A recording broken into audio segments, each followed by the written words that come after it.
Bonjour à vous tous qui nous rejoignez sur Immedia, hym.media. Laurent Fent avec vous, où j'ai le grand plaisir pour cette nouvelle émission dans tous nos états d'accueillir Gilles Farcet. Gilles, bonjour à toi. Bonjour Laurent. C'est avec un très grand plaisir que je t'accueille dans le cadre de cette émission. Déjà, peut-être d'une part parce que peut-être que bon nombre de nos internautes ne te connaissent pas. Or, pour moi, tu es l'un des acteurs principaux dans tout ce qui a trait justement à la prise de conscience de ce que nous sommes, dans le domaine de la dite spiritualité. L'auteur de très nombreux ouvrages. Je crois que ton premier ouvrage, c'était fin 80, début 90. Oui, j'étais jeune, oui. T'avais quel âge ? J'avais 27 ans. Oui, effectivement. Oui, 27 Donc, ans. combien de livres à ton actif aujourd'hui ? Tu les comptes pas ? Une bonne quinzaine. Une bonne quinzaine. Ouais. Autant tu as pu en écrire en étant seul, en tant qu'auteur, autant en partenariat avec différents auteurs. Tu es ce qu'on pourrait appeler un récipiendaire de la tradition d'Arnaud Desjardins. Tu as eu l'occasion d'écrire notamment deux ouvrages qui, moi, m'ont particulièrement touché, Manuel de l'anti-sagesse, qui, pour moi, est exceptionnel. J'en garde un très bon souvenir. Merci. Guérir l'ego ou guérir de l'ego, c'est aussi un des ouvrages qui, pour moi, est clé.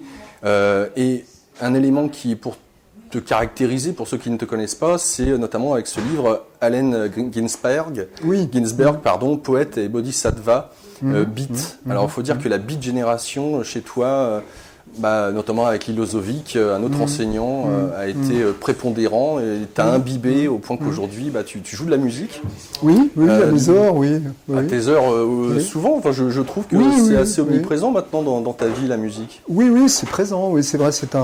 Disons que j'utilise la musique aussi comme un moyen de travailler, de vivre des expériences avec les gens qui sont aujourd'hui ce qu'on peut appeler mes élèves, qui travaillent avec moi sur un accompagnement. Donc on forme des groupes de musique ensemble, ça nous donne l'occasion de vivre, de partager plein de choses. Et puis c'est aussi le fun, le plaisir de la musique. Ouais. Tu écris un billet, tu as une chronique régulière dans le magazine Kaizen, Absolument. Du mouvement Colibri. Oui, tout à fait. Comment est venu ce partenariat ? Je suis presque incapable de le dire. C'est Kaizen qui m'a appelé un jour, enfin le rédacteur en chef, Pascal Gréboval, qui m'a appelé en me demandant si j'accepterais de tenir une chronique. Donc j'ai dit oui. Voilà. Je ne sais pas pourquoi il a eu cette idée, il faudrait lui demander. Peut-être parce que j'avais écrit aussi mon premier livre auquel tu as fait allusion, que j'ai publié très jeune. C'était un livre sur l'écrivain américain Thoreau, ou Thoreau, parfois on prononce, Thoreau, qui est vraiment le grand écrivain américain précurseur de l'écologie, de la désobéissance civile. Donc mon premier livre a été très marqué par le pont entre, écologie et la dimension spirituelle. Donc je crois que Pascal Gréboval voulait qu'il y ait une rubrique qu'il a appelée lui-même écologie intérieure. C'est-à-dire l'idée de cette rubrique, c'est que j'aborde ce que je peux considérer comme l'écologie intérieure, c'est-à-dire l'approche qu'est-ce que c'est que entretenir en soi-même une écologie intérieure. Voilà, donc ça ouvre de vastes horizons. Mais donc c'est le thème de cette chronique, effectivement, écologie intérieure. Tu as eu l'occasion aussi d'écrire de nombreux ouvrages, donc en partenariat, je le disais tout à l'heure, avec un des hommes qui, pour moi, a une certaine forme de référence, tant par sa folie que par sa joie de vivre. J'ai nommé... que j'ai un trou. Alejandro. Oui, merci. Alejandro Jodorowsky. Oui, bien évidemment. Alors, c'est un personnage que tu as rencontré et avec qui t'avait mis au défi tout de suite, dire tiens, prends un crayon, allez hop, écris ton livre. Oui, quasiment. J'étais fasciné par ce personnage depuis mon adolescence. J'allais voir ses films quand j'avais 16 ans, 17 ans. Et puis plus tard, à peu près 15 ans plus tard, quand j'avais une trentaine d'années, en tant que journaliste, je me suis retrouvé, à l'époque journaliste, je me suis retrouvé à un jour être mandaté pour aller l'interviewer. Et dans mon esprit, j'étais très heureux de le rencontrer, mais c'était une petite interview, ça allait durer 3/4 d'heure, puis j'allais remercier et partir poliment. Et puis, au moment où j'allais partir, il m'a dit avec son accent là, un peu inimitable, « Qu'est-ce que tu fais? Tu es pressé?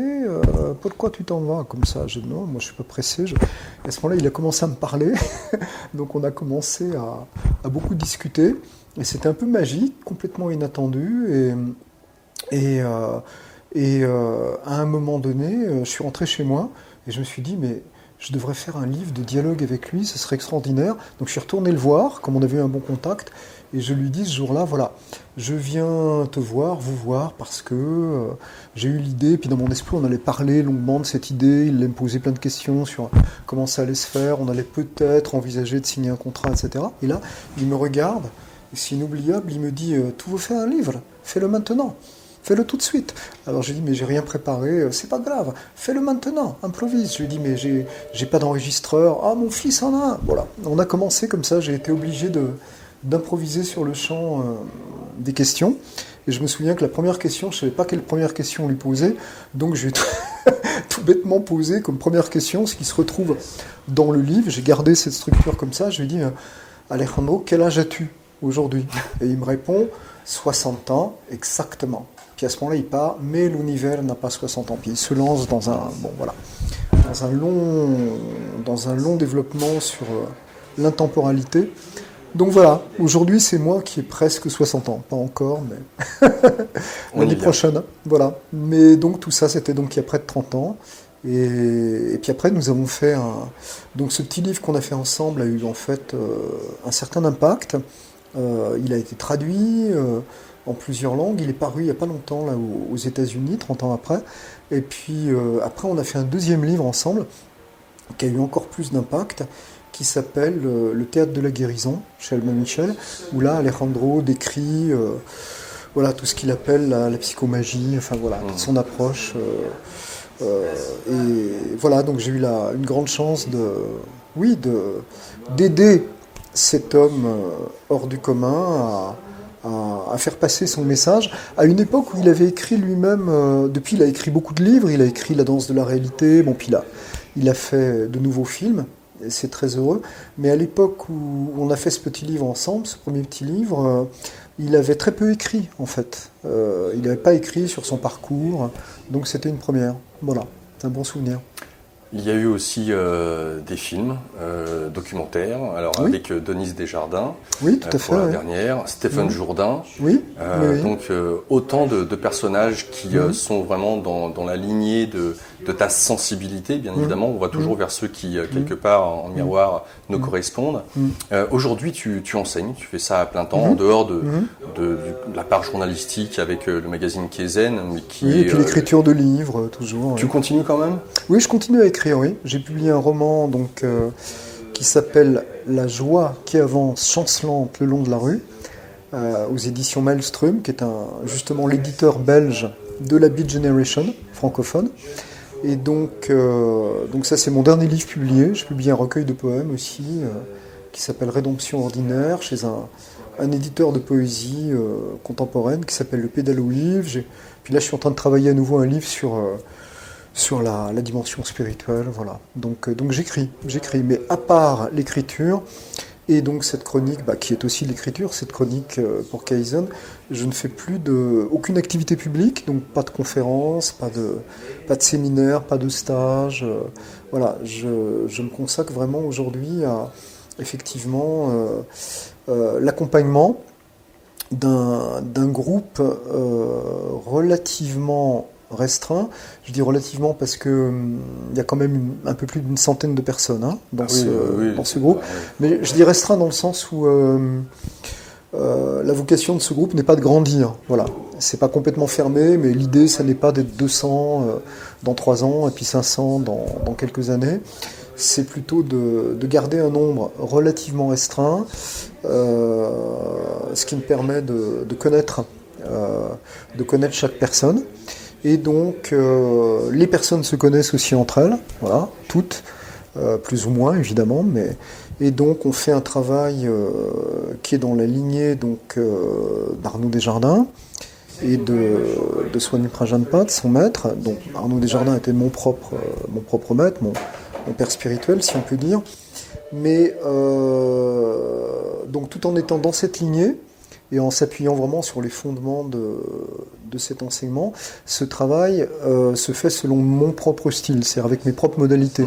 Bon, c'est d'ailleurs Arnaud lui-même qui m'a contre toute attente, un jour, plus ou moins soufflé de m'établir dans une maison de famille, dans le Poitou, dont j'allais hériter. J'avais pas du tout cette idée, et c'est lui qui m'a soufflé d'utiliser cette maison pour en faire quelque chose. Puis alors, c'était le début de cette grande aventure. Et donc aujourd'hui, je me consacre donc à ce qu'on peut appeler une sorte de communauté. Alors non pas au sens les gens ne vivent pas ensemble, hein, c'est une communauté au sens traditionnel de sangha, d'assemblée de gens qui partagent une même voie. Mais donc nous sommes enracinés donc dans ce village du Poitou, qui est un beau village, où se trouve donc ce qui était originellement la maison de ma famille, bon, qui maintenant est devenue la maison centrale de cette assemblée de gens. Et puis nous avons plusieurs lieux comme ça dans le village, et donc il y a une trentaine de personnes qui ont une maison dans le village aux alentours. Et puis sinon des gens qui viennent de Paris, de Belgique, de Nice, de droite et de gauche. Et donc nous faisons un travail, j'appelle ça le LDI, c'est-à-dire c'est le lien à durée indéterminée, et non pas le LDD. Voilà, c'est un lien sans limite de temps, autre que notre disparition nécessairement programmée aux uns et aux autres. Bien sûr, chacun est libre et heureusement de partir quand il le souhaite, mais sinon voilà, c'est un lien à durée indéterminée, un peu comme dans le mariage, voilà. Et donc, je me consacre avec mon épouse, qui est véritablement ma partenaire, mon associée dans cette aventure, qui était aussi une élève de longue date d'Arnaud. Donc nous nous consacrons à l'accompagnement de ce groupe, à ce travail sous toutes ses formes, qui prend beaucoup de formes différentes, qui inclut parfois la musique, effectivement, et pas mal d'autres activités. L'idée étant qu'il y a bien sûr des temps de réunion, de questions-réponses, des temps de recueillement, de méditation, mais il y a aussi beaucoup de moments informels, où en fait on est ensemble, on vit ensemble, on se promène ensemble, on mange ensemble, on fait des choses ensemble, et ça donne matière à beaucoup d'échantillons de la vie quotidienne, puisque la voie que j'ai suivie est une voie dans la vie, dans l'exercice, dans le quotidien. Enfin voilà, je suis bavard, là je m'étends longuement là-dessus, mais voilà ce que je fais aujourd'hui. Alors on va avoir l'occasion d'aborder durant cette émission de cet enseignement que tu as pu, que tu donnes et que tu as pu donner, et au regard de ta propre évolution, comment est-ce que qu'est-ce qui te paraît toi essentiel pour toi au regard de ton expérience. Ce que je peux noter personnellement, c'est déjà pour ceux et celles qui peut-être te regardent, te voient avec un chapeau, avec une veste noire, une chemise blanche, un petit ruban qui dépasse rouge. Alors on pourrait y voir un côté. Alors comment est-ce que je pense pas que j'aurais vraiment les termes, sans pour autant parler de précieux. Autant que quelqu'un qui apprécie les belles choses. Absolument. Et qui n'hésite pas, pour le coup, puisque là on est dans un hôtel dont on ne dira pas le nom, mais à l'exprimer ouvertement. Absolument. Des premières vidéos que j'ai pu voir de toi, ou quand tu étais jeune, ce côté-là ne transparaissait pas trop. Alors, est-ce que je me trompe ? Est-ce que ton regard vis-à-vis de la matière est dans ce côté folklorique, entre guillemets, joyeux, loufoque, parce qu'en côtoyant des hommes comme Jodorowsky ou Stéphane Jourdain, on va dire que la patte est déjà pas mal là. Quel a été ton regard finalement vis-à-vis de la matière et vis-à-vis sur le fait de... Alors, je dirais pas se mettre en scène, c'est pas ça, mais en tout cas, de pouvoir faire tien certains outils qui, peut-être au départ de ton parcours, auraient pu paraître totalement... pas important. Alors, d'abord, je suis pas toujours en veste avec une pochette. Déjà. Voilà. Là aujourd'hui, il se trouve que c'est aujourd'hui le jour de mon anniversaire et que je vais fêter cet anniversaire avec mes enfants, avec mon épouse et nos enfants, donc dans un bon restaurant tout près d'ici. Donc voilà, je me suis mis en tenue pour l'occasion. Cela dit, c'est vrai que pour répondre à ta question, pour moi, une des choses que j'ai apprises qui me paraît importante, c'est d'aller au-delà des images, d'aller au-delà des codes, des conventions, des préjugés. Et les préjugés, il y en a de toutes sortes. Il y a bien sûr les préjugés, par exemple, de gens qui, mettons, sont en costume, cravate, encore que la cravate c'est un peu démodé aujourd'hui, bon, qui vont regarder un petit peu d'un air condescendant les gens qui ont une dégaine, disons, moins stricte. Mais ça marche aussi dans l'autre sens. Il y a les personnes pour qui, par exemple, la dimension spirituelle est nécessairement associée avec le fait d'être mal habillé, avec des grands pulls, informes, etc. Non, en fait, tout est possible. Je peux être à la campagne, je vis à la campagne, de toute façon, en pleine campagne, donc je peux être au jour le jour, voilà, sortir me promener avec des grandes bottes, un parka informe, pour marcher dans la boue. Et puis, le moment où je vais animer une réunion, partager avec des gens, prendre un soin minimal, mais précis, de mon apparence, parce que, contrairement à d'autres, je crois que l'apparence est une manifestation de l'intérieur.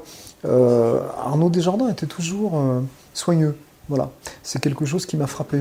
Quand j'étais jeune, effectivement, je m'en fichais, bon, j'avais un peu la dégaine, bite, etc. Puis ça m'a frappé, Arnaud était toujours, très simple, hein, mais il était toujours habillé très, très dignement, avec un beau pull, une belle chemise. Et pour lui, ça avait une certaine importance, non pas pour lui, pour se regarder dans la glace et se dire « comme je suis beau, miroir, miroir », mais je pense pour maintenir une certaine dignité, à la fois extérieure et intérieure. Et si on regarde les traditions spirituelles, en fait, il y a toujours le vêtement. Même un moine est habillé de manière finalement très, très sobre, mais très digne, hein, avec une robe de moine, ou Saint Hyacinthe, la robe orange. Voilà. Donc, puis il y a aussi tout l'aspect de la fantaisie. Beaucoup de personnes qui se volent sur un chemin spirituel peuvent parfois prendre les choses de manière un peu lugubre et manquer beaucoup de fantaisie, alors que les hindous appellent la création la lila, le jeu, la danse de l'absolu, la danse de Dieu.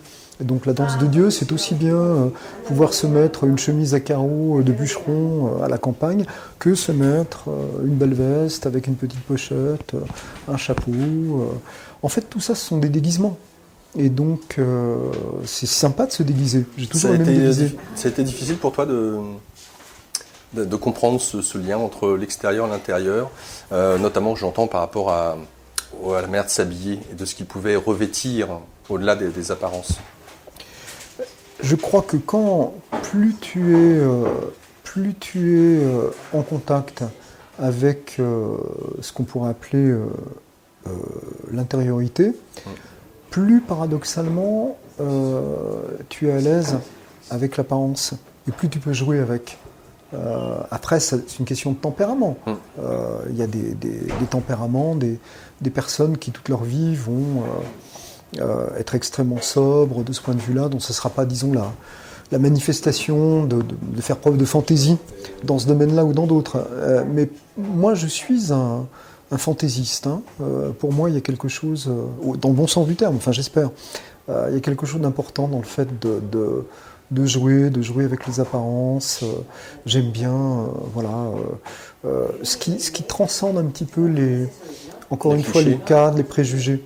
Quand j'étais à plein temps à l'ashram d'Arnaud Desjardins, où je suis quand même resté 11 ans, hein, à plein temps, où je participais à l'animation de ce lieu, parfois, j'y allais avec des baskets rouges ou un grand sweatshirt Nike. Bon, voilà.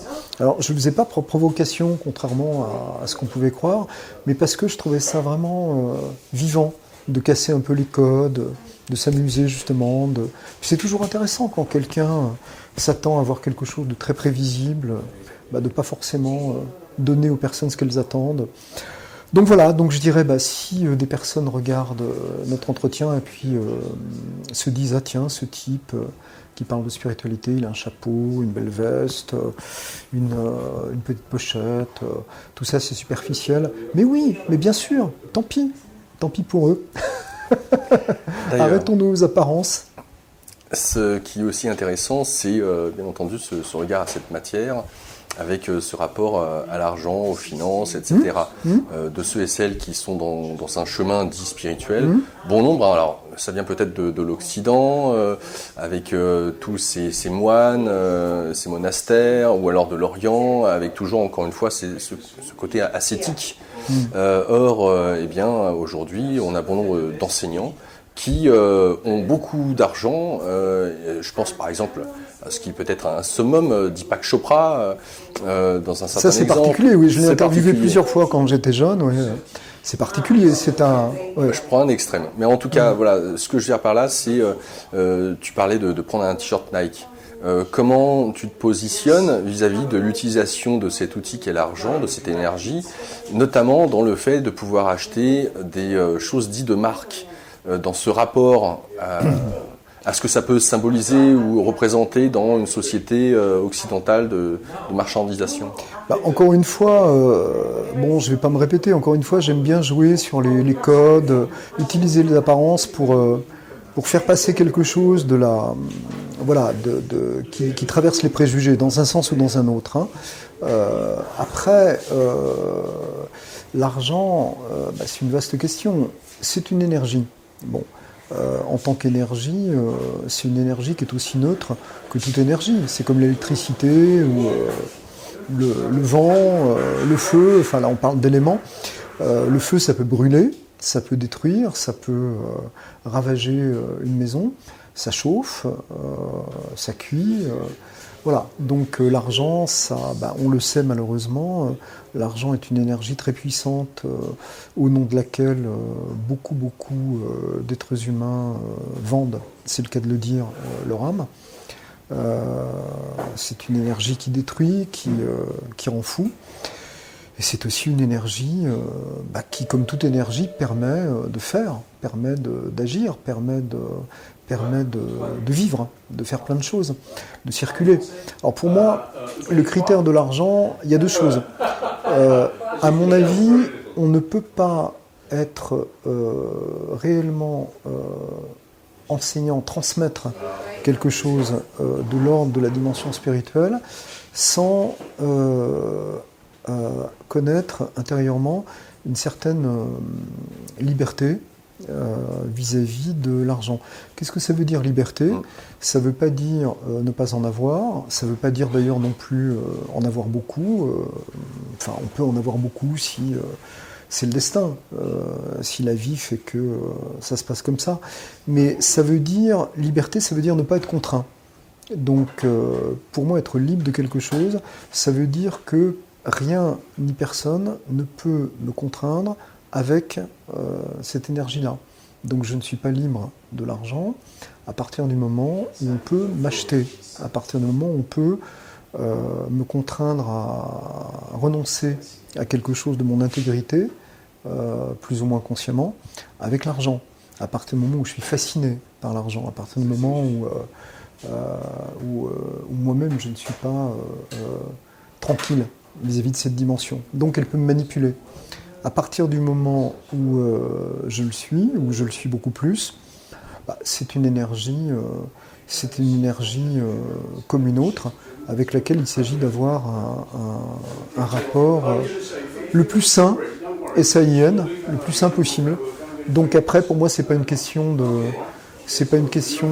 quantité, même si bien sûr il faut plus ou moins d'argent pour vivre, selon nos nécessités.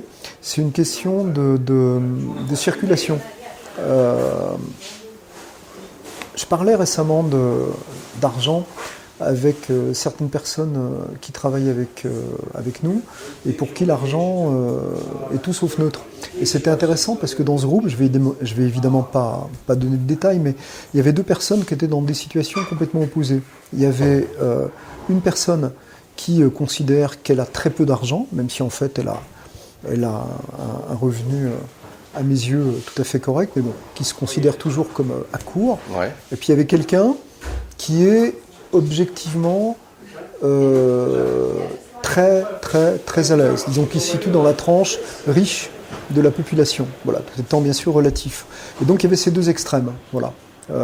Quelqu'un, disons, qui peut raisonner en millions d'euros sur son compte en banque, et quelqu'un qui estime qu'elle en est à 50 euros près, voilà. Même si c'est plus ou moins vrai, mais bon.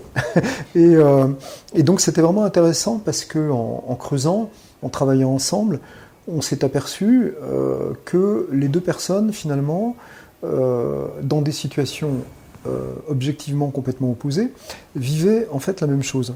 C'est-à-dire qu'en fait, elles avaient le même rapport à l'argent. Ce qui peut paraître fou, voilà, elles avaient toutes les deux peur. Pour eux, l'argent, c'était un sujet de crispation, d'angoisse, d'anxiété. Elles avaient peur de manquer. Et surtout, il y avait cet aspect où, dans cette perspective, l'argent est difficilement associé à la vie. C'est-à-dire qu'en fait, c'est quelque chose qu'on va garder, qu'on va avoir peur d'en manquer, ou si on en a, on va avoir peur de le dépenser, ou donc on va considérer qu'il en faudrait plus, enfin bon, etc. Et le résultat, c'est que cette énergie ne va pas être investie dans la vie, dans le fait que ça circule. Et donc, on a beaucoup insisté sur le fait de les amener à voir, à ressentir que c'est comme l'énergie qui en est un peu ou beaucoup. L'important, c'est qu'elle circule. Quand l'énergie ne circule pas, elle devient morbide, en fait. Elle se retourne sur elle-même. Donc, alors c'est pour ça, dans ton rapport à cette dernière, dans ta vie personnelle, sachant que tu es père de famille, donc oui, tout à fait. Oui, tout à fait. Tu as une maison, des charges, etc. Oui, tout à fait, absolument. Oui, absolument. Alors il y a plusieurs choses dans ce rapport à l'argent en tant qu'enseignant, entre guillemets, spirituel. Oui, bien sûr. C'est déjà le fait de gagner de l'argent en donnant un enseignement. Oui, oui. Certains pourraient dire, quand on enseigne la voie de la connaissance de soi, pourquoi gagner de l'argent avec ça? Ça devrait se donner gratuitement. Ça pourrait être le premier point. Rien n'est plus faux, à mon sens. Hein. Ok. Ouais. Je te laisse développer. Pourquoi est-ce que ça serait... D'abord, il faut toujours qu'il y ait un prix à payer. Alors ce prix, il n'est pas forcément en argent. Hein.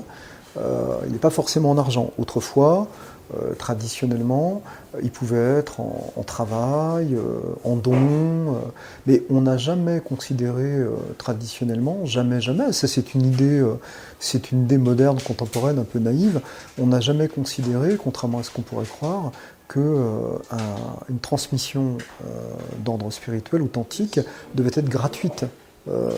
Ça me fait penser un peu, tu sais... Dans ma génération, dans les années 70, à un moment on était dans cette idée très naïve, je dirais post-68 art, même si j'ai beaucoup d'affection pour le mouvement de mai 68, mais on était dans cette idée, la musique par exemple, les concerts devraient être gratuits, les concerts de rock, bien sûr, et donc... les musiciens, comment ils vivent et non seulement comment ils vivent, mais comment est-ce qu'ils font une tournée avec du matériel, comment est-ce qu'ils louent des salles. Bon, enfin, c'est évidemment absurde. Donc, traditionnellement, autrefois, la transmission spirituelle, elle se payait, on peut employer ce mot, de différentes manières. Soit l'élève venait travailler un certain temps, rendre des services, je sais pas, construire des murs, labourer les champs, soit ils venaient avec des offrandes, des donations, mais c'était tout à fait traditionnel que les élèves participent à la vie économique et donc financière du maître et de sa famille. Ça pouvait prendre différentes formes. Le problème avec tout ça, c'est que, comme très souvent, ça a été complètement perverti. Donc nous en avons aujourd'hui une approche très méfiante où un enseignant spirituel qui reçoit de l'argent de ses élèves, ça peut paraître très catholique,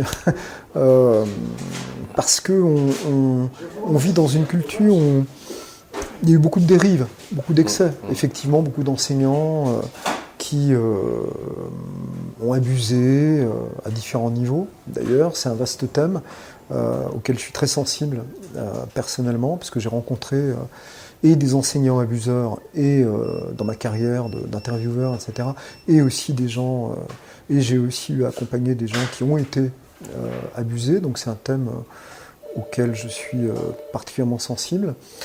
Donc abusés financièrement, abusés sexuellement, abusés psychiquement aussi, humiliés, cassés, brisés. Donc on a beaucoup de méfiance parce que on aborde tous ces thèmes, donc notamment celui de l'argent, à partir effectivement d'une certaine image de déviance en fait. Pour moi, encore une fois, c'est neutre quand Arnaud Desjardins s'est installé dans son premier ashram, le Bost, en Auvergne. Il recevait les gens un petit peu comme on le fait aujourd'hui, toute proportion gardée, dans sa maison. Et les gens faisaient des donations. C'était une donation libre. Chacun contribuait ce qu'il voulait, ce qu'il pouvait, ce qu'il estimait juste par rapport à ce qu'il recevait. Et Arnaud n'a jamais dévié de ce principe en 40 ans d'enseignement.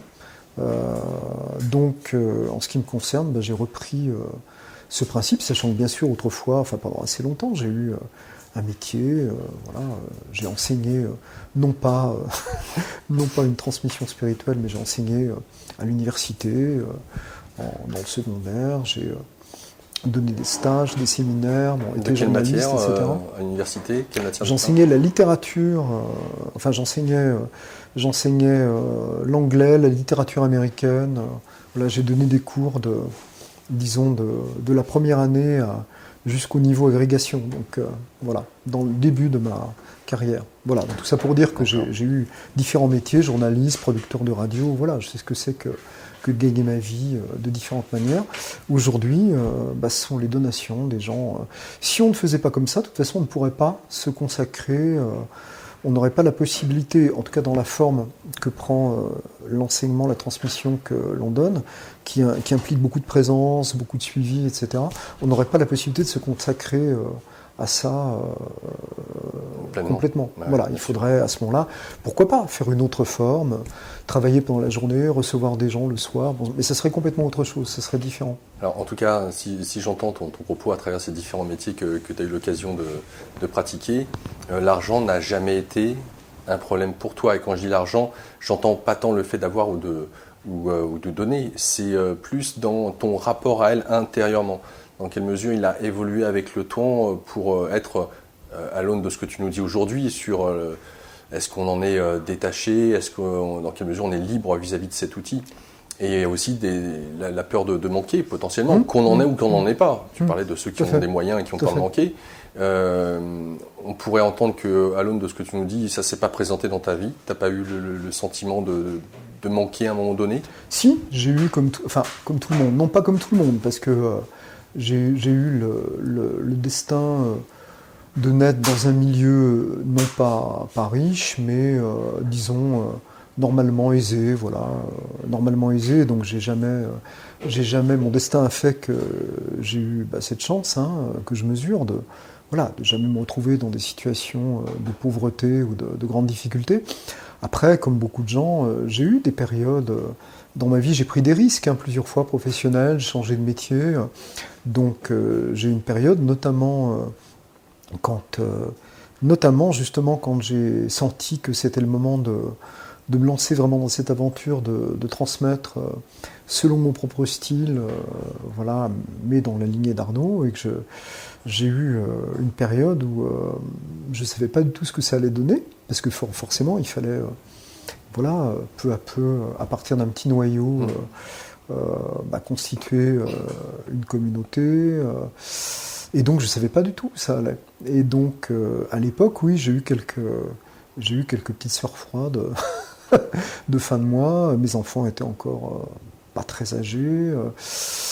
Voilà, donc j'ai connu des périodes comme ça, où ma situation financière était loin d'être brillante. Cela dit, j'ai toujours considéré que si j'étais bien positionné, bien situé, si je faisais ce qui m'était vraiment demandé de faire, d'une manière ou d'une autre, ce qui était nécessaire viendrait. Et ça s'est toujours vérifié. Je me rappelle qu'au début de cette période, quand les activités d'enseignement qui se sont développées étaient encore embryonnaires. Ben voilà, pour subsister, j'ai fait des traductions, voilà, j'ai traduit quelques livres de l'anglais, j'ai fait 2-3 choses, voilà, que je pouvais faire, que je savais faire. Ben, très bien, puis après ça s'est arrêté, les choses se sont mises en place. J'ai toujours eu cette conviction, qui est une conviction aussi profondément traditionnelle. Est-ce qu'on peut parler de foi ? Oui, on peut parler de foi. C'est l'idée que c'est pas miraculeux, mais c'est l'idée que si tu te mets sur une certaine longueur d'onde, que tu sers au sens de servir, que tu te laisses utiliser par la vie au service de quelque chose de positif pour l'ensemble. À ce moment-là, il n'y a pas de raison que la vie te casse, il n'y a pas de raison que la vie t'en empêche. Ça n'est pas forcément un tapis de pétales de rose, il peut y avoir des épreuves, etc. Mais finalement, tu vas dans le sens du courant. Donc, tu essaies pas de nager à contre-courant ou de faire avancer le bateau avec la voile à l'inverse du courant. Donc c'est vrai que c'est quelque chose qui m'a toujours habité. Donc l'idée, voilà, j'ai toujours eu le sentiment finalement à un moment par rapport à l'argent d'avoir ce qu'il fallait, ni plus ni moins, voilà, selon les périodes. Alors tu parles de confiance dans la vie, de se laisser porter.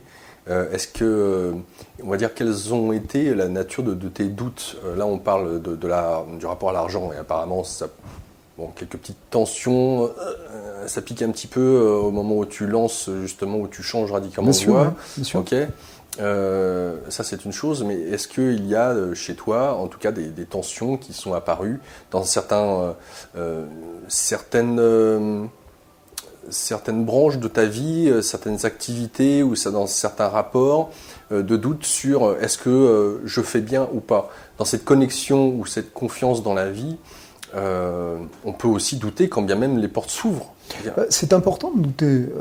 Il y a un doute qui peut être stérile, qui peut être un doute émotionnel, tout le temps douter de soi, le syndrome de l'imposteur, etc. Et puis il y a un doute qui pour moi est très très positif, qui est presque ce que j'appellerais un doute sacré, c'est cette impulsion, à mon avis qui vient de la profondeur, à se remettre en question et à ne pas considérer qu'on est arrivé quelque part, et que donc, parce qu'on serait arrivé quelque part, d'ailleurs je ne sais où, éveillé ou autre gros mot, souvent employé aujourd'hui, du coup on serait à l'abri des erreurs. Ça c'est très dangereux. Donc il y a un doute qui est très important, qui fait même partie, je dirais, de la nature même de l'enseignement, en tout cas de l'enseignement que j'ai suivi, que je suis toujours et que je dispense. C'est le fait de ne rien prendre pour acquis, de vérifier par soi-même. Donc voilà, qu'est-ce qu'il en est vraiment ? De quoi est-ce que je peux être sûr ? De quoi est-ce que je peux être certain ?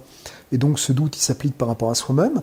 Est-ce que je suis sûr que ce que je fais, la manière dont je procède, est juste ? Et ça, après, c'est une question d'intégrité,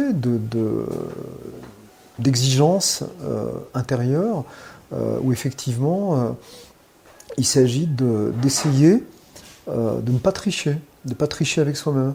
Ça, c'est une des choses que mon père spirituel et d'autres m'ont appris, la nécessité de ne pas tricher. C'est pas si facile parce que, comme disait Gurdjieff, on peut passer une grande partie de sa vie à se mentir à soi-même et aux autres en étant vraiment sincère, en ayant la conviction qu'on est sincère.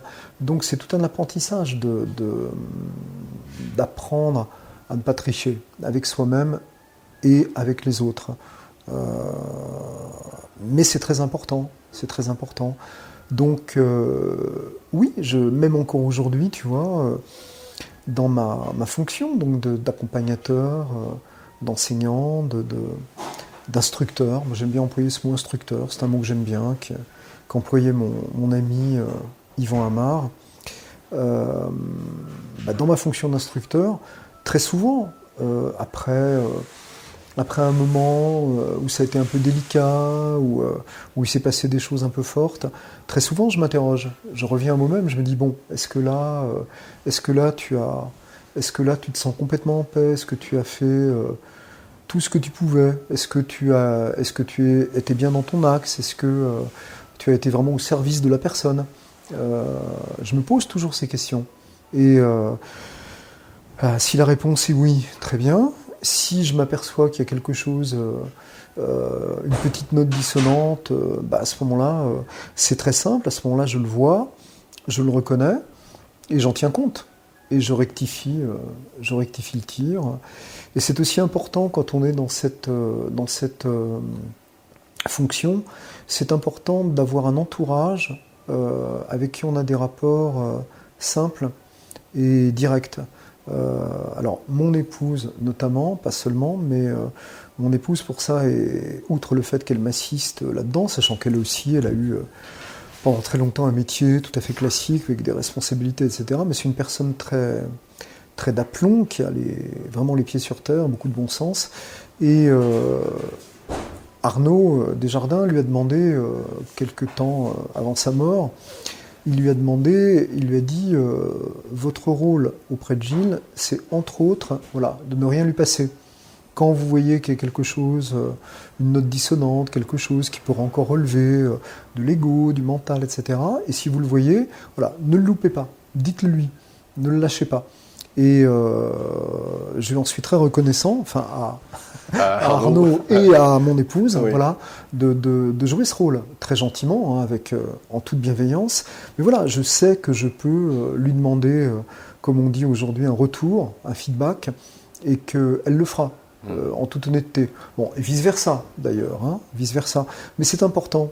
Arnaud me disait aussi lui-même, alors que c'était un grand monsieur parvenu à plus de 80 ans, donc que beaucoup considéraient comme un sage, donc qui aurait pu s'identifier à ce statut. Il me disait très souvent, heureusement qu'il y a auprès de moi mon fils, qui ne me loupe pas en tant qu'enfant, mon épouse, certaines personnes.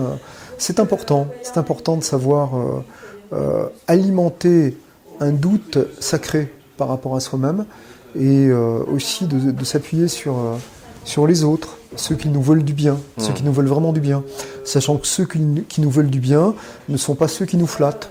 Ce n'est pas non plus ceux qui nous critiquent. Arbitrairement et systématiquement. Mais ceux qui nous veulent du bien sont ceux qui auront une exigence pour nous et qui nous aideront à être à la hauteur de notre propre exigence. Gilles, tu as, à travers tes derniers propos, abordé deux choses qui sont en lien avec l'éducation. Donc, sur le fait qu'aujourd'hui tu transmettes et sur le fait que tu aies travaillé pour l'éducation nationale. Brièvement, au début de ma carrière. Mais je trouve ce climat-là intéressant. On regarde, parce que transmettre, c'est bien ce qu'on attend d'un prof. Alors après, on les appelle maîtres, comme les maîtres d'école, c'est intéressant. Mais je serais intéressé de savoir quel est le regard que tu portes aujourd'hui, justement, sur l'éducation, et de celle que l'on donne via l'éducation nationale. Alors je ne sais pas quel âge ont tes enfants. S'ils sont encore dans le circuit. Non, elles sont grandes maintenant, 26 et 20, donc elles sont un peu sorties de. Il y en a une qui fait encore des études, mais voilà.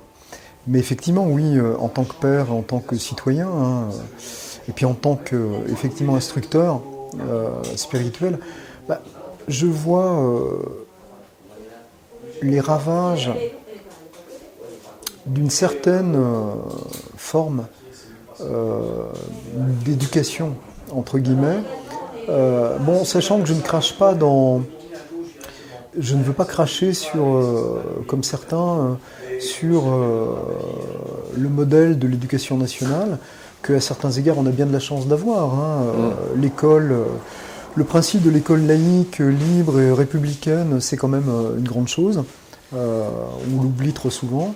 Après, comme beaucoup de choses, là aussi, il y a eu des déviances.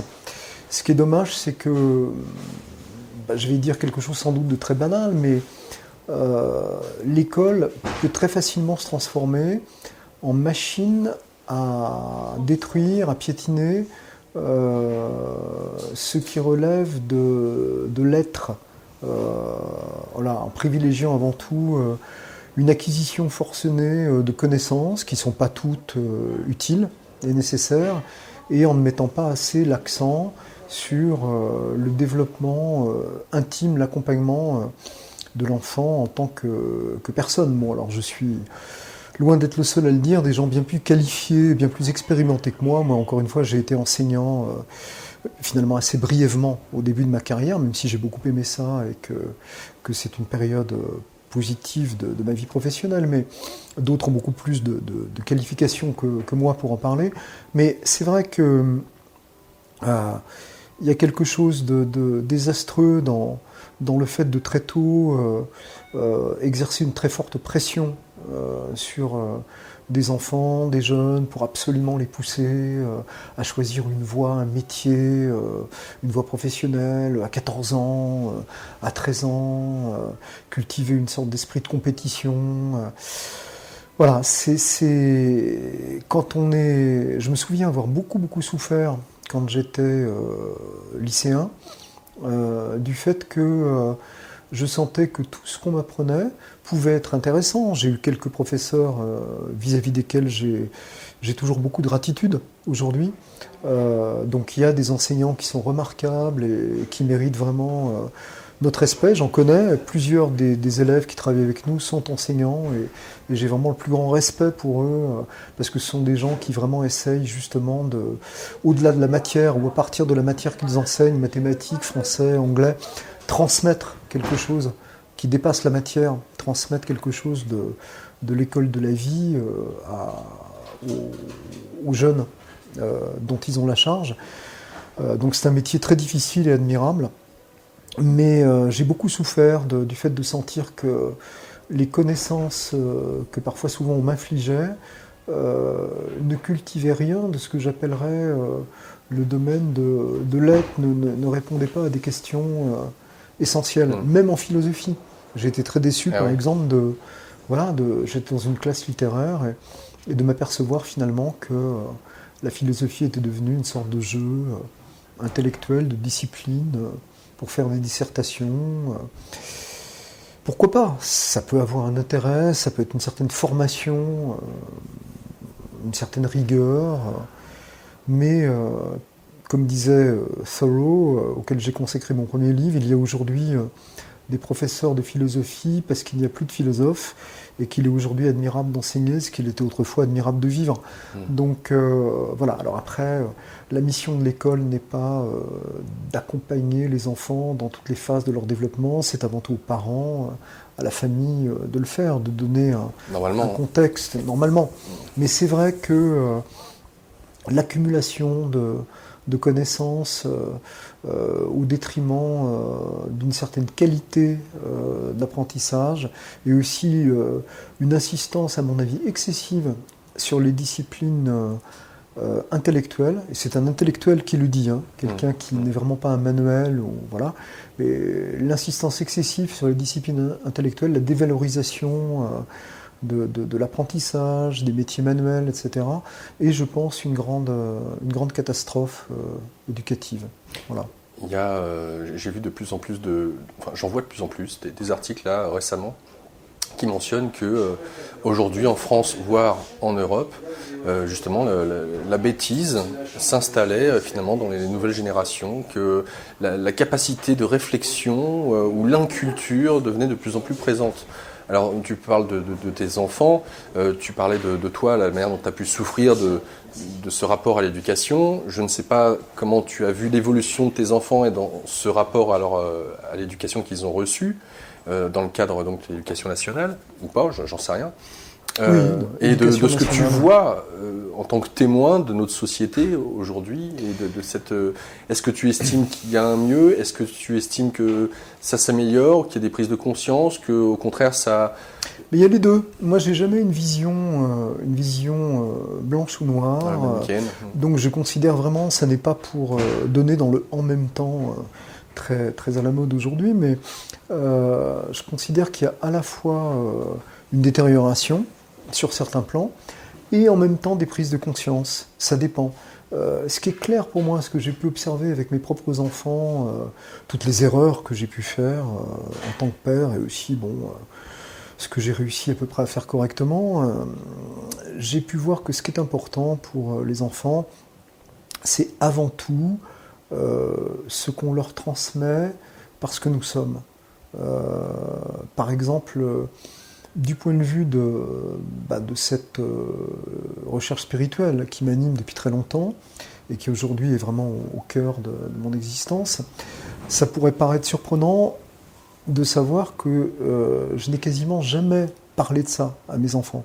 J'ai pas essayé de leur inculquer des notions, de leur délivrer un enseignement, quel qu'il soit, d'ailleurs religieux, spirituel. Bon, alors, d'un côté, elles ont donc ce défi, hein, donc elles ont baigné dedans dans les fêtes, puisque pendant plus de 10 ans, j'ai vécu tout près de l'ashram d'Arnaud Desjardins, donc elles côtoyaient dans leur enfance Arnaud Desjardins, Lee Lozovic, Stephen Jourdain et d'autres. Pour eux, c'était des membres de la famille, donc elles ont baigné là-dedans, mais jamais j'ai essayé, je crois, hein, de leur imposer quelque chose par rapport à ça. Et ma plus jeune fille, qui a 20 ans et qui, elle, est très... Alors, ma plus jeune fille a 20 ans et elle est très, très orientée aujourd'hui vers l'islam, un islam tolérant, un islam qui, heureusement, n'a rien à voir avec l'intégrisme. Elle est très sensible à l'islam, à la culture musulmane. Et ma fille aînée, qui a 26 ans, elle, est très sensible à Arnaud Desjardins, tout cet héritage dans lequel elle a grandi aussi. Mais l'une comme l'autre, j'ai jamais essayé de leur inculquer quelque chose, parce que j'étais convaincu, et je pense que ça se vérifie aujourd'hui, que ce qui allait réellement se transmettre, c'était pas tant ce que j'allais dire, mais ce que j'étais, ce que je suis, et ce que les personnes autour d'elles étaient et sont.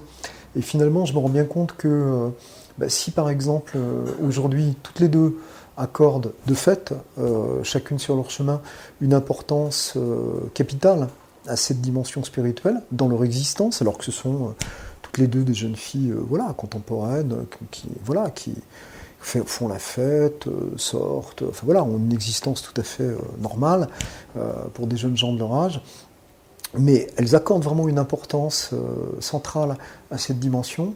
Et finalement, c'est parce que, au-delà des erreurs que leurs parents ont pu faire, inévitablement, elles ont senti que derrière tout ça, il y avait quelque chose de vrai, il y avait quelque chose de profond, il y avait quelque chose d'important. Et finalement, je dirais même que ce que nous sommes, ce dont nous sommes porteurs, ce qu'il y avait d'essentiel, et ce qu'il y a toujours d'essentiel en nous, finalement pèse plus aujourd'hui, même à leurs yeux, dans leur ressenti, que nos erreurs. Qu'elles ont senti la qualité intrinsèque de tout ça. Et pour moi, c'est ça qui est important. On transmet par ce qu'on est, on transmet par notre intégrité. Les enfants, les jeunes ont un détecteur à hypocrisie et à non-intégrité qui est assez terrifiant. Et c'est très bien ainsi. Donc oui, il y a une détérioration, c'est sûr. Et en même temps, je crois qu'un enfant qui grandit dans un contexte dans lequel il y a des éléments sains, S-A-I-N-S, les absorbera. Et finalement saura très bien par lui-même faire la part des choses, ne pas tomber dans tous les pièges qui nous sont tendus par l'Internet, la consommation. Il saura les utiliser comme toute énergie, mais sans en devenir esclave. Un autre élément que j'aimerais aborder avec toi, puisque tu as été journaliste, oui. Homme de radio, oui, tout à fait, auteur, etc. Bref. Autant parler de la presse et des médias dans leur ensemble, et de la crise crise il y a, ça dépend de chacun, dans laquelle serait cette fameuse presse télévisuelle, écrite et autres.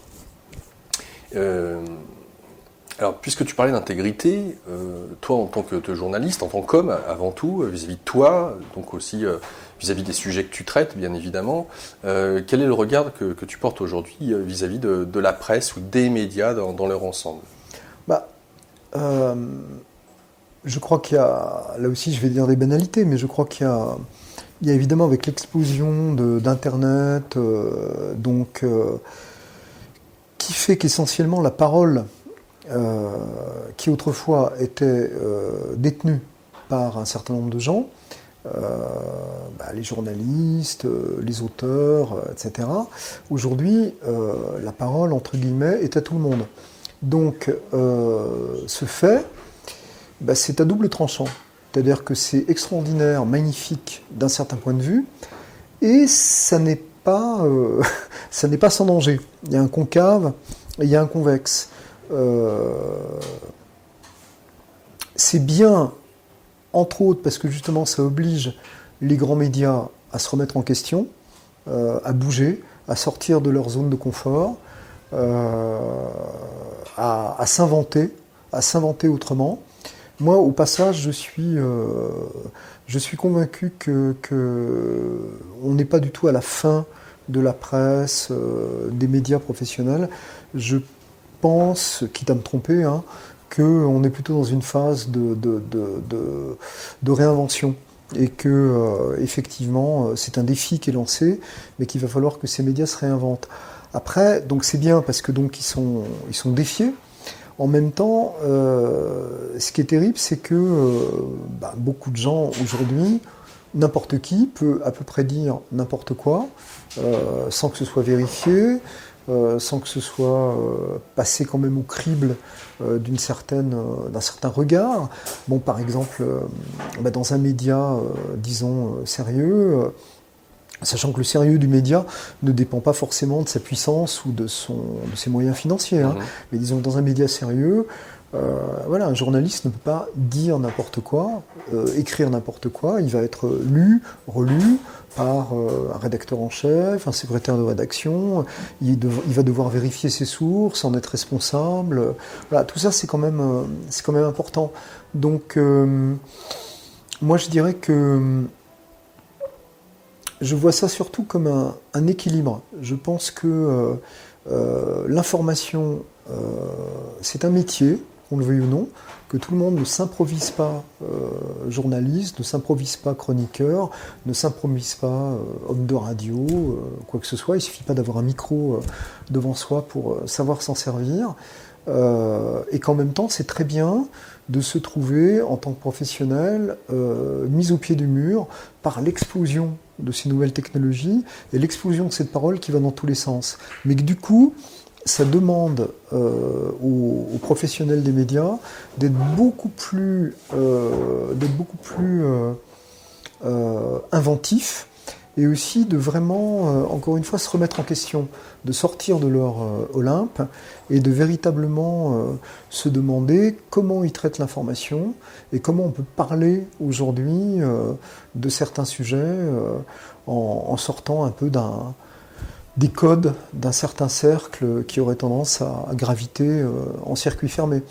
Donc de ce point de vue-là, ce défi est une excellente chose. Alors à quelle source s'abreuve Gilles Farcet ?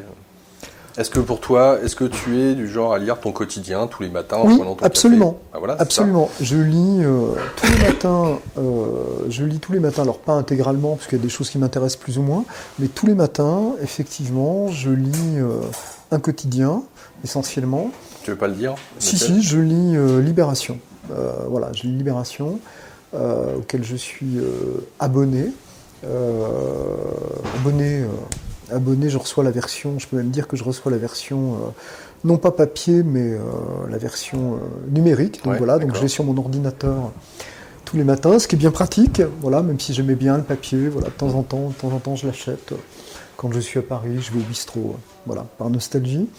Je lis aussi un petit peu de temps en temps quelques articles via Internet quand il y a un sujet qui m'intéresse plus particulièrement. Donc tu vas cliquer sur le site en fonction du sujet et non pas en fonction du média? Je clique en fonction essentiellement du sujet, mais je fais quand même attention aux médias. Disons que si je connais pas le média, j'essaie de me renseigner un peu. Ah d'accord. Puis, bon, j'estime avoir quand même un petit peu, je suis pas infaillible, mais j'ai un petit peu quand même un œil un petit peu averti, un peu critique.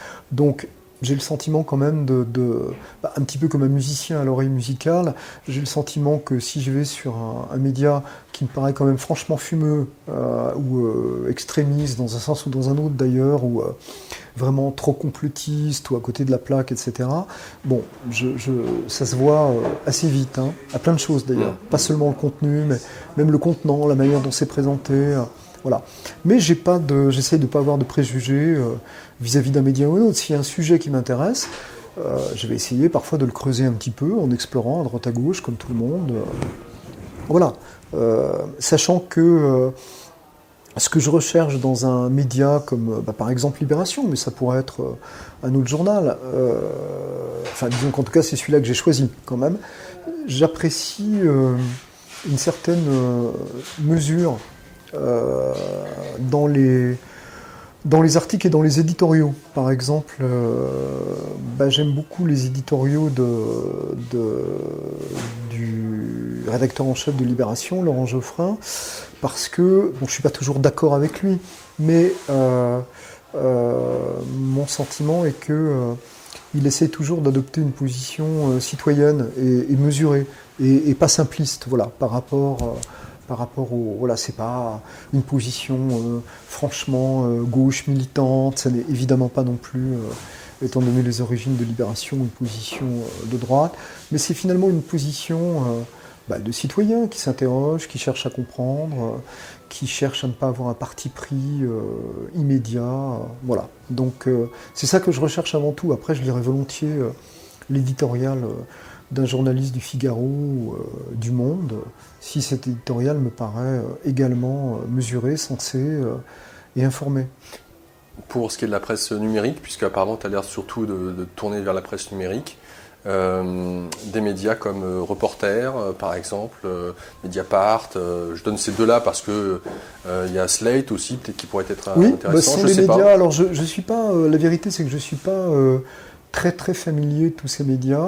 Je le suis plus par ricochet, c'est-à-dire que si par exemple Libération parle d'une enquête de Mediapart par exemple, je peux, si le sujet m'intéresse, aller faire un petit tour sur Mediapart pour regarder, etc. Ça va être plus indirectement comme ça. Hein. Okay. Mais c'est sûr que ces médias font un boulot qui est important, hein, un boulot d'investigation, d'enquête. Ce qui est important, c'est pas forcément une indépendance financière, parce que c'est difficilement possible, même si c'est idéal, mais une indépendance, le plus d'indépendance possible, idéologiquement parlant. Voilà.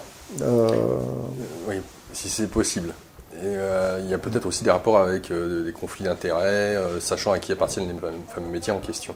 Et c'est là où tu parlais justement de ta place, toi, en tant que citoyen. Est-ce que tu es quelqu'un qui s'intéresse à la politique ? Est-ce que tu as voté aux dernières élections présidentielles ? Tout à fait. Est-ce que c'est quelque chose que tu suis en dilettante ou pas ? Parce que dans tout ça, j'ai pas encore entendu parler de télé. J'ai le sentiment que la tablette ou l'ordinateur est quelque chose d'essentiel pour toi, pour te relier au monde, sachant que maintenant tu es dans le Limousin. Ça joue un rôle, oui, tout à fait, oui. Surtout que je suis en pleine campagne, encore une fois, donc la plupart du temps. Mais non, la télé, franchement, la télé, je dirais, j'ai arrêté il y a 20 ans. Voilà. D'accord. Donc, en pratique, je n'ai pas la télé. Alors, bien sûr, j'ai un écran chez moi, mais sur cet écran, je regarde des films, je regarde des séries, je regarde des documentaires. Voilà, mais je crois que la télé, la dernière fois que je l'ai regardée via Internet, c'était pour l'élection présidentielle. J'ai quand même voulu suivre un tout petit peu le jour de l'élection, etc. Donc j'ai branché je ne sais plus quelle chaîne d'information via Internet sur mon écran. Mais sinon, je n'ai plus la télé, je ne la regarde plus. La télé classique, en tout cas, depuis une vingtaine d'années. Voilà. Ça, voilà. La politique, est-ce que tu t'y intéresses et dans quelle mesure? Oui, tout à fait. Je m'intéresse à la politique, alors je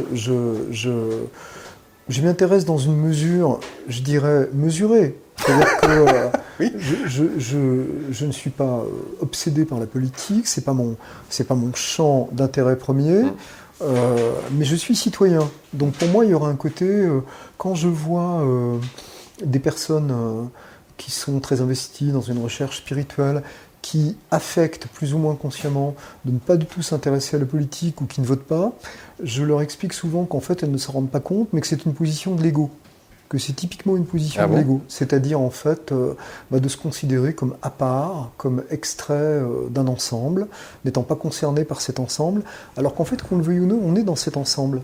Je me souviens, ça m'a marqué parce que c'est une date marquante politiquement en France.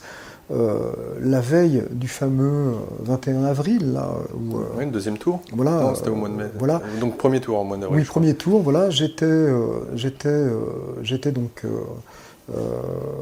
auprès d'Arnaud Desjardins à Hauteville et j'ai animé une réunion un peu informelle et des gens parlaient du vote et certains se vantaient entre guillemets de ne pas voter.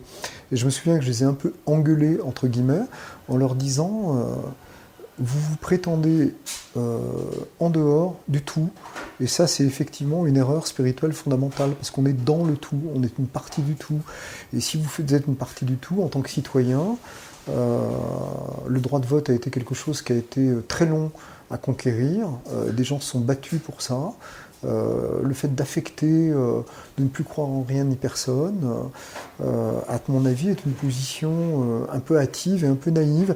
J'aurais dit, vous devriez aller voter pendant qu'il en est encore temps, sinon vous risquerez de le regretter. Et le lendemain, ou le soir même, je ne sais plus, on a appris qu'un certain parti d'extrême droite était arrivé au premier tour des élections. Donc j'ai pas regretté d'avoir fait ma petite diatribe ce jour-là. Donc oui, je vote. Je considérais que ça serait une prétention de ma part de ne pas le faire. Donc, puisque je vote, je m'intéresse un minimum à la politique. Après, il y a deux niveaux.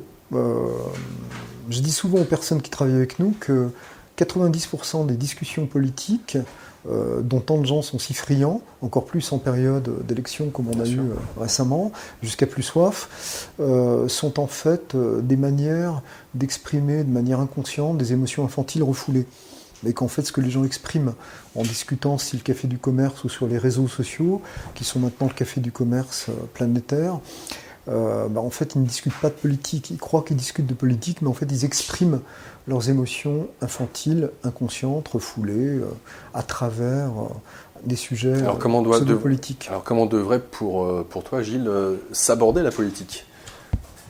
Ça consiste en quoi s'il ne s'agit pas d'exprimer un côté infantile Je crois que ça consiste surtout à être suffisamment mûr soi-même pour pouvoir aborder des sujets qui se posent à nous en tant que citoyens, d'abord avec beaucoup moins de prétention et plus d'humilité, d'abord être conscient par exemple que la plupart des sujets dont nous parlons ordinairement, en fait nous sommes, dans la grande majorité d'entre nous, à peu près incapables techniquement d'en parler. En fait, pour véritablement parler, par exemple, je sais pas, je vais pas, surtout pas prendre un exemple trop précis, mais pour véritablement parler des enjeux de l'Europe, par exemple, il faudrait avoir véritablement étudié la question et l'avoir étudiée à différentes sources de manière très sérieuse. Après, on peut avoir une certaine sensibilité qui va nous conduire, ce qu'on appelle sensibilité, et souvent d'ailleurs des préjugés dans un sens ou des préjugés dans un autre, qui sont souvent eux-mêmes le résultat d'émotions plus ou moins conscientisées. Donc c'est pas évident, pour véritablement aborder la politique de manière saine, il faut avoir fait suffisamment de travail sur soi pour pouvoir avoir un regard qui soit autre qu'émotionnel. Le grand problème aujourd'hui, je ne suis pas le seul à le dire, il y a même des hommes politiques pour le dire aujourd'hui, et c'est tant mieux, c'est que nous sommes dans une dictature de l'émotion. où il faut réagir tout de suite, avoir une opinion surtout. Plus il y a d'émotions, mieux c'est. Plus on est indigné, écœuré, enthousiaste, mieux c'est. Or, la politique, ça n'est pas ça. La politique, c'est aussi un métier, qu'on le veuille ou non. C'est aussi, c'est avant tout des décisions qui vont impliquer les citoyens, le pays pendant des années, voire des décennies. Et donc ça demande une approche qui soit beaucoup moins émotionnelle et beaucoup plus mûre, beaucoup plus adulte. Après, il y a les sensibilités de chacun. Mais je crois qu'on est justement en train, et tant mieux, de dépasser un petit peu les clivages basiques, droite, gauche, et que dans ce sens-là, même si ça peut aussi être dangereux, c'est une bonne chose. On commence à voir le monde de manière un peu moins binaire. Et dans ce sens-là, agrandissons le champ, parlons de géopolitique. Tu nous parles de ce que devrait être un politique en tant que métier ou en tant qu'investissement, de prendre les deux poids, deux mesures, de voir les différents acteurs qui constituent tel ou tel sujet. La géopolitique est tout à fait, à mon sens, révélatrice de comment on devrait, en homme politique averti, gérer cette vision très riche du monde, à travers ses cultures, ses citoyens, ses individus, le fait qu'il y ait ces nouvelles technologies. Quel est le regard que tu portes justement sur cette dernière à l'heure actuelle ? La grosse difficulté, c'est la vision à court terme. Là aussi, je dis une évidence, mais pour les écologistes, c'est frappant, sachant que les écologistes professionnels peuvent aussi faire preuve, malheureusement, d'une vision très à court terme quand il s'agit d'appliquer leurs idées, ce qui donne parfois des résultats catastrophiques pour une grande cause. Le problème, c'est vraiment la vision à court terme et dans quelle mesure les politiques, ceux qui sont aux responsabilités, comme on dit, ont-ils le sens du service ? La politique, c'est un service. Le pouvoir, tout pouvoir d'ailleurs, qu'il soit spirituel, politique, financier ou autre, c'est un pouvoir qui nous est confié pour un temps et qui n'a de validité que dans la mesure où nous en sommes dignes. Le pouvoir, c'est le pouvoir d'être au service, en fait. Donc, moi, c'est comme ça que je le ressens par rapport à ce que je fais. Le petit pouvoir, à ma minuscule échelle, que je peux, de fait, exercer, ma parole a du poids, mes actes ont du poids, etc., ou en écrivant, en publiant des livres, même sur une échelle modeste, ce pouvoir est une responsabilité, et cette responsabilité, c'est celle de servir autant que possible à ce qui me paraît relever du bien commun. Donc pour les politiques, c'est pareil. La politique, c'est un service. C'est le service de l'État, c'est le service des citoyens. Il y a encore, contrairement à ce qu'on dit, des hommes politiques qui en fait essayent d'être au service, qui ne sont pas là simplement pour le pouvoir et ses avantages. C'est d'ailleurs une catastrophe aujourd'hui que le métier de la politique soit à ce point décrédibilisé de par justement des abus, des dérives qu'on connaît tous, qu'on ne va pas citer, et qu'il faut mettre en lumière parce que c'est important. Mais ce qui est dommage, encore une fois, c'est que ça donne une image qui ternit. C'est un petit peu comme dans le domaine de la spiritualité, parce qu'il y a eu tant de scandales et de pseudo-maîtres, enseignants, abuseurs.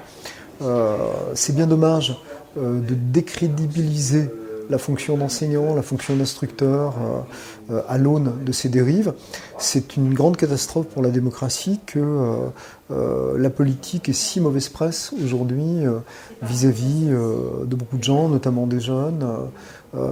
C'est très dangereux, parce que c'est ça qui fait, bien sûr, le lit des extrémismes de tous bords. Mais le problème, c'est l'absence de vision à court terme. Tant que les politiques se laisseront, comme nous avons tous tendance à le faire, happer par les enjeux à court terme, nous serons en danger. Et donc, il y a un grand risque que nous soyons pendant longtemps en danger, jusqu'à ce que le danger soit tellement présent qu'à ce moment-là, les mentalités changent. parce que le danger sera imminent et non plus... voilà. D'accord. Et de ton ressenti personnel, est-ce que pour toi, il y a danger aujourd'hui? Évidemment, il y a danger. Parce que tu parlais d'irresponsabilité, alors que ce soit les États-Unis, la Corée du Nord... Évidemment, il y a danger. Autres, hein. Évidemment, il y a danger. Après, c'est drôle parce que tout est toujours à double tranchant. Par exemple, on voit, alors je ne vais pas jouer les analystes politiques du dimanche, hein, mais on voit que le rapprochement qui se fait en ce moment entre les deux Corées, qui en soi paraît quelque chose de plutôt positif, est peut-être un élément de réaction à la tension tellement forte qu'il y a entre les relations infantiles entre les deux dirigeants États-Unis et donc ce fameux dirigeant coréen. Donc voilà, d'un mal peut sortir au moins un petit peu un bien, mais c'est vrai qu'il y a quelque chose de terrifiant dans le fait de voir oui, l'infantilisme et la vision égocentrée et simpliste de certains dirigeants aujourd'hui. Bon, je crois qu'on aura compris certains auxquels je pense. J'aimerais qu'on puisse aborder un autre sujet. Bien sûr, j'ai quitté mon chapeau, comme ça on pourra voir mon crâne de moine zen. Donc tu parlais de l'écologie. Alors il y a aussi donc une urgence potentiellement vis-à-vis de l'écologie, sur la manière dont nous sommes responsables vis-à-vis de notre alimentation, de ce que nous mangeons, de notre rapport à la nature. Tu as vécu pendant longtemps à Paris, en tout cas en Île-de-France, jusqu'à ce que, comme tu le mentionnais au début de cette interview, tu sois dans cette maison familiale dans le Limousin. Aujourd'hui donc tu es à la campagne. Dans le Poitou. Dans le Poitou. Ah bon, c'était le Poitou? C'est pas loin, c'est pas loin. Donc voilà, j'aimerais qu'on puisse parler de ton rapport à la nature. Et quand je dis la nature, ça peut être effectivement jusque là où elle finit dans l'assiette, si on peut dire, même si elle est omniprésente. Mais je pense que tu as compris la question. Bien sûr, bien sûr. Moi au départ, je dirais franchement, comme tous les citadins modernes, j'ai un rapport à la nature qui finalement est assez intellectuel, assez romantique. Hein. Moi, j'ai toujours aimé, j'ai toujours eu un pied à la campagne, hein, même si je suis assez citadin, donc j'ai toujours aimé, quand j'étais dans cette maison de famille, me promener, m'extasier devant les paysages, contempler. Bon, ça c'est un rapport nécessaire, précieux, mais un petit peu romantique, sans que ça ait un sens péjoratif, hein, mais voilà, c'est pas le rapport du paysan qui cultive sa terre, qui est au contact de la nature tous les jours, voilà. L'important étant déjà d'en être conscient. Après, je suis naturellement très touché par, ne serait-ce que mes voisins. On a un vieux voisin, là où on habite, qui a plus de 80 ans, qui a cultivé toute sa vie son potager, qu'il cultive encore, et avec qui on parle souvent, et qui nous parle de son potager, qui témoigne par ses propos, mais aussi par ses actes et son rapport à la nature qu'on peut observer sous nos fenêtres, de quelque chose que je trouve vraiment très plus que respectable, essentiel. Tu ne cultives pas toi-même? T'as pas de potager? J'ai essayé, je dirais même pas que j'ai essayé, je me suis un petit peu amusé, et puis j'ai très vite compris que si je voulais vraiment le faire, il faudrait y consacrer beaucoup de temps, beaucoup d'énergie, et qu'à l'heure actuelle, c'est peut-être pas ce qui m'est demandé en priorité. Donc je laisse mon cher voisin le faire, en toute conscience. Mais après, bien sûr, après c'est des positions personnelles. C'est vrai que je suis, disons, quasiment, essentiellement végétarien. Bon, pas rigide. Hein, je suis ce qu'on appelle aujourd'hui un flexitarien. Voilà. Je savais pas que ça existait. Voilà, ça existe, c'est un mot qui a été forgé récemment. D'accord. Voilà, je veux dire par là que je suis pas rigide, c'est pas une idéologie, je vais pas hésiter à manger, même pourquoi pas avec plaisir, de la viande si ça m'est servi chez des gens ou si je vais dans un restaurant approprié, bon, etc. Voilà, j'ai pas de militantisme par rapport à ça, loin de là. Mais c'est vrai que outre un certain ressenti intérieur, c'est vrai que oui, il y a une certaine responsabilité à essayer de base, hein, à essayer de ne pas contribuer voilà, au saccage de la planète avec voilà, toute la chaîne alimentaire qu'on connaît, voilà, de la surconsommation de viande, enfin tout ça, voilà. Je ne vais pas faire un cours que d'autres feraient beaucoup mieux que moi. Mais voilà. en tout cas, c'est quelque chose auquel tu fais attention. Oui, c'est quelque chose auquel je fais attention. Oui. Ce que tu achètes, où tu l'achètes, tout oui, ça. J'essaye de, mais des choses très simples. Hein. Ce que je fais, c'est vraiment, je dirais que par rapport à ça, je fais le minimum. Je considère que je fais le minimum, mais je le fais. C'est-à-dire que par exemple, j'essaye de privilégier les commerces de proximité. J'habite donc en pleine campagne. J'essaye, autant que possible, de faire mes courses personnelles dans le petit commerce de proximité où il y a la petite dame avec son mari qui vendent leurs légumes, qu'ils soient bio ou non d'ailleurs. Voilà. Ce qui m'importe, c'est, je préfère quand c'est bio, mais ce qui m'importe, c'est surtout, je préfère acheter des légumes non bio au commerce de proximité qu'acheter des légumes bio au supermarché. Voilà. Ouais, par exemple. D'une part. Et puis pour les séjours qu'on fait donc dans la maison familiale qu'on utilise maintenant donc pour notre travail, on essaye de se fournir essentiellement au petit commerce du village, qui d'ailleurs nous remercie parce que il nous dit parfois, avec un petit peu de colère, que tout le monde ne fait pas comme nous, et que beaucoup de gens qui seraient navrés de voir disparaître ce commerce de proximité, néanmoins se fournissent largement ailleurs, au supermarché le plus proche. Donc nous essayons de nous fournir essentiellement pour tous les fruits, légumes, tous les produits qu'on peut trouver dans ce petit commerce, on les achète là toute l'année pour essayer de contribuer à la vie du village. Donc voilà, c'est des choses, je dirais, j'ai presque honte enfin honte c'est un grand mot, mais je suis un peu gêné d'en parler comme ça, parce que pour moi c'est juste le minimum. Je fais juste ce qui est évident, et si je ne le faisais pas, je considérais que vraiment je ne ferais même pas le minimum. Hein. Après, je ne suis pas un grand écologie, je ne suis pas un grand défenseur de la nature. Il y a certainement beaucoup de choses que j'ignore. J'essaye simplement de faire ma part modestement en tant que citoyen responsable, c'est tout. Sachant que ma spécialité à moi, comme je l'ai dit, c'est surtout aujourd'hui, c'est d'essayer d'aider des personnes qui sont volontaires à avancer dans la connaissance d'elles-mêmes, dans la maturité intérieure, qui conduit forcément à une forme ou une autre de responsabilité, de conscience par rapport à l'ensemble. On ne peut pas se comporter de la même manière quand on se sent de moins en moins séparé du tout, que si on a l'impression d'être une entité séparée qui évolue de façon autonome dans un univers qui est un décor à notre service. Quel est aujourd'hui le regard que tu portes sur le féminin au regard de ce parcours que tu as effectué, de ce rapport à la spiritualité, le fait que tu aies rencontré ta femme, et puis de l'association qui est la vôtre aujourd'hui, sachant que j'ai entendu dire que c'est toujours pas forcément évident de travailler avec sa compagne. C'est ce que beaucoup de gens disent. Alors, je n'en sais strictement rien, mais je te pose la question sur ce rapport au féminin, au sens large du terme.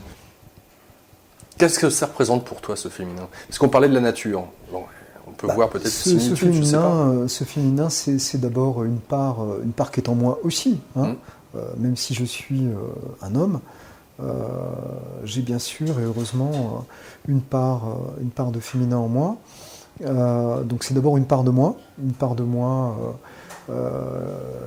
moi qu'il s'agit de connaître, d'apprivoiser, de gérer, de développer.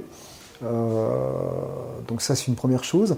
Ensuite, c'est un vaste sujet. Il y a tout il y a tout ce qui peut exister chez un homme, n'importe quel homme, mais donc chez moi aussi, de sexisme plus ou moins conscient, de machisme plus ou moins conscient.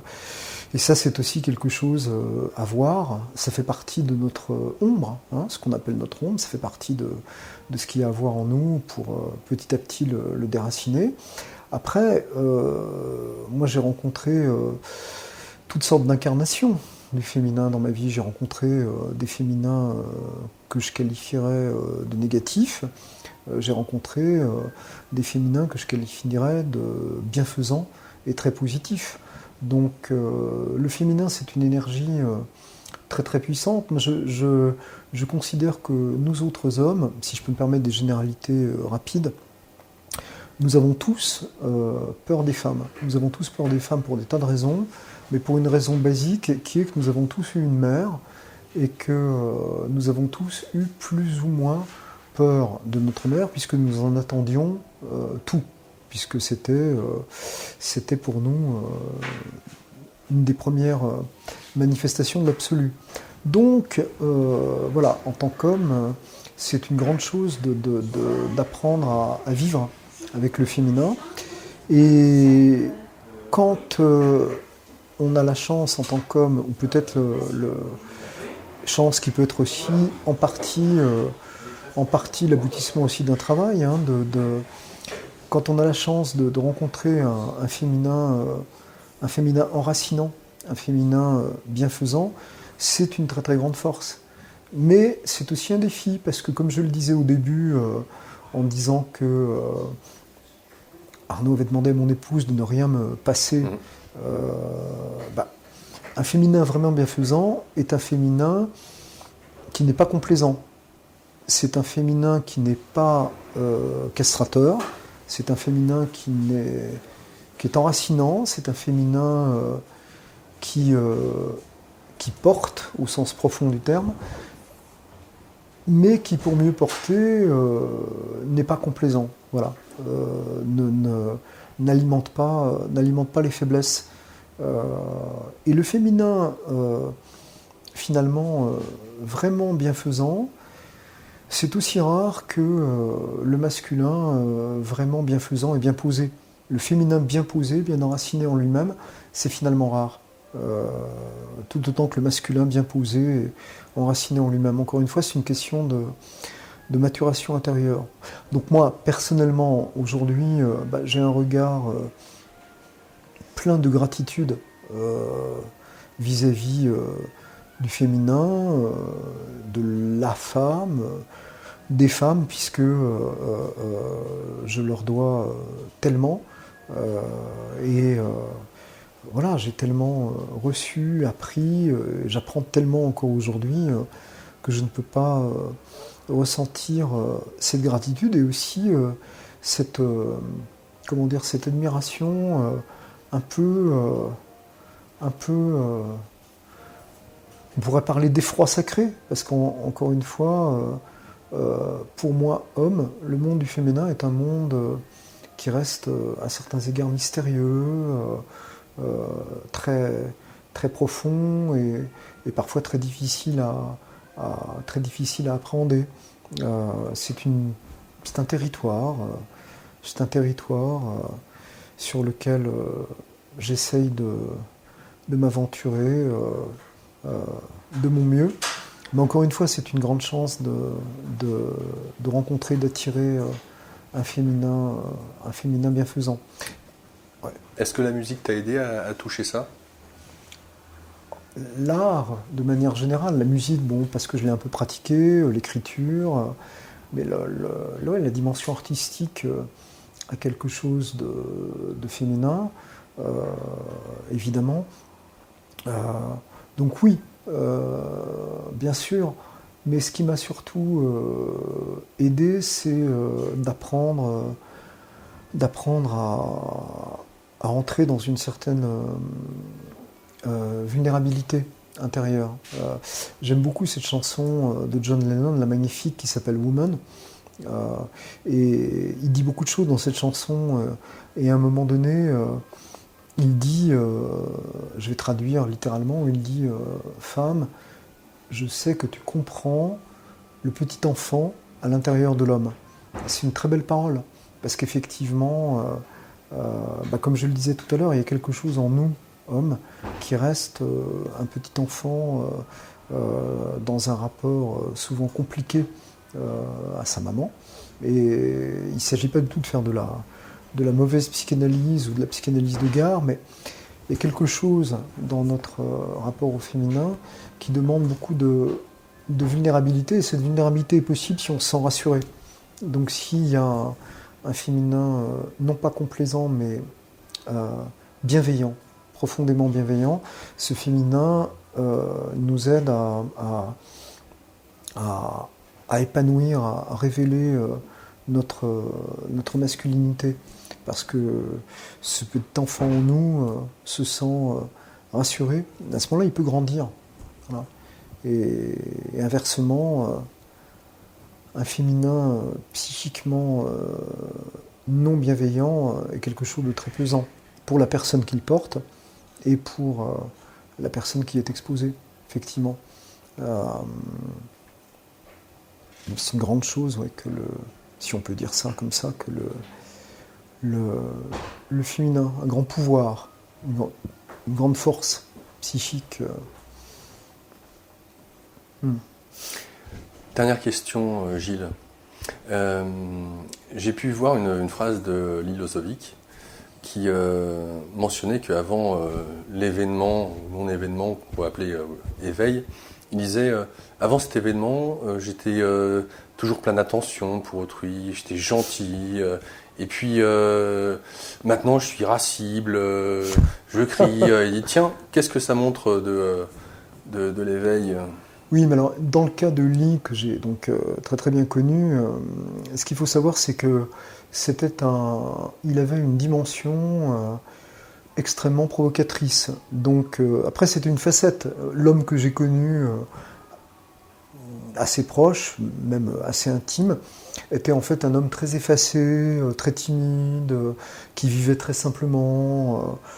Voilà. Mais en public, il avait une dimension très provocante, et en fait c'était le genre, comme je dis parfois, c'était le genre de personne, si on l'invitait à prendre la parole dans une convention de médecins homéopathes, il allait commencer à vanter tous les bienfaits de l'allopathie. Donc voilà, c'était typique, voilà, c'était son style. Voilà. C'est une anecdote authentique, il a fait une fois une conférence qui a fait date en Belgique, où il a commencé à expliquer que le chocolat suisse était objectivement infiniment supérieur au chocolat belge. Et donc, les gens, d'une part, étaient médusés, ils s'attendaient à une conférence spirituelle, etc. Et voilà, la moitié des gens sont partis. Et en fait, après, quand les gens étaient triés comme ça, qui partaient, ils disaient, voilà, maintenant, les curieux sont partis, on va commencer à pouvoir parler de choses sérieuses. Donc quand il dit quelque chose comme ça, comme cette parole que tu as citée, que je connais, hein, il y a un aspect comme ça, mais en même temps, qu'est-ce qu'il veut dire ? En fait, ce qu'il veut dire, à mon avis, si je peux me permettre d'interpréter ses propos, c'est que là aussi, il ne faut pas s'arrêter à une image toute faite de l'éveil, entre guillemets, où celui qui est censé être porteur de cet éveil serait toujours très gentil, parlerait d'une voix douce, aurait toujours un regard profond, serait habillé très simplement en blanc et non pas avec une pochette et une veste noire ou un chapeau, ou comme Lee, d'une manière beaucoup plus, disons, non conventionnelle. Voilà, je pense que c'était une manière pour lui de pointer qu'il ne fallait pas s'arrêter à des images, des attentes, des idées toutes faites sur ce que devait être ou ne devait pas être, ou comment devait se comporter en surface un témoin de la spiritualité. Moi, c'est comme ça que je prends cette parole. Après, je sais que Lee pouvait très bien, effectivement, parfois être volontairement désagréable, mais qu'il était aussi un exemple de compassion profonde, d'attention aux autres, de bonté ou de simple gentillesse. C'est quand même lui aussi qui a dit, parce que ça aussi il l'a dit, il l'a même écrit, que le plus important pour lui c'était la bonté, la générosité, la compassion, et qu'il plaçait ça au-dessus de toutes les expériences spirituelles les plus extraordinaires. Est-ce que Gilles Farcet cherche encore ? Ça dépend ce qu'on entend par là. Ça dépend vraiment ce qu'on entend par là. Alors, je pourrais dire oui et non. Alors, non, je ne cherche plus parce que fondamentalement, ce que j'ai tellement cherché dans ma jeunesse, etc., fondamentalement, j'ai le sentiment maintenant d'être en relation avec ce que j'ai cherché, d'être voilà, quand tu cherches quelque chose, tu ne sais pas où le trouver. Si je cherche mes clés partout, je ne sais pas où elles sont, je les cherche. Bon, à un moment, voilà, je sais où elles sont, donc je les ai trouvées. Bon. Après, donc dans ce sens-là, non. Après, bien sûr que je cherche encore, dans le sens où... Et donc la deuxième personne pour dimanche, vous ne savez toujours pas? Comment dire? C'est à peine si j'ai le sentiment, aujourd'hui, de commencer à accéder, je dis bien commencer à accéder au statut d'être humain, adulte et responsable. Voilà. Donc j'ai l'impression que je commence à entrevoir le statut d'être humain, adulte et responsable, fiable. Quelqu'un qui commence à être à peu près fiable. Voilà. Alors ça peut paraître très peu, ça peut paraître beaucoup, ça dépend. C'est intéressant. Les critères que l'on a. Gurdjieff là-dessus a dit des choses essentielles. Donc bien sûr que je cherche encore. À partir de là, j'ai l'impression que un continent immense s'ouvre devant moi et je me dis mais maintenant où j'ai 59 ans et où j'ai l'impression de commencer à être un adulte fiable et responsable qui commence à savoir un petit peu comment jouer le jeu de la vie, j'ai envie d'explorer, j'ai envie de chercher, j'ai envie d'explorer, j'ai envie d'avoir le temps. Donc je serais intéressé, après c'est pas entre mes mains, mais je serais intéressé de vieillir parce que je serais intéressé d'avoir ce temps, d'explorer, qu'est-ce que c'est que la vieillesse, qu'est-ce que c'est, comment on se sent quand on a 70 ans, 80 ans, pourquoi pas plus. Et je voudrais continuer à explorer. Donc oui, je cherche, je passe ma vie à chercher. Mais d'une autre manière, je ne suis plus dans la recherche comme quelqu'un qui n'aurait pas trouvé, en tout cas, le chemin, la longueur d'onde, voilà, la longueur d'onde qu'il ou elle a longtemps cherché. Voilà. C'est la manière la plus simple dont je peux m'exprimer, sachant que je déteste ces histoires d'éveil, ces discours sur l'éveil, tout ce que c'est devenu aujourd'hui, et que ce serait pour moi totalement ridicule, mais d'un ridicule abject, de prétendre quoi que ce soit par rapport à ça. Voilà. Voilà. Tout au plus, peut-être, suis-je en train d'ouvrir un œil, peut-être. Voilà. Un grand merci Gilles pour avoir répondu merci présent et pour t'être livré en transparence merci à dans le cadre de cette émission. Merci. À une prochaine peut-être. Avec grand plaisir. Au revoir.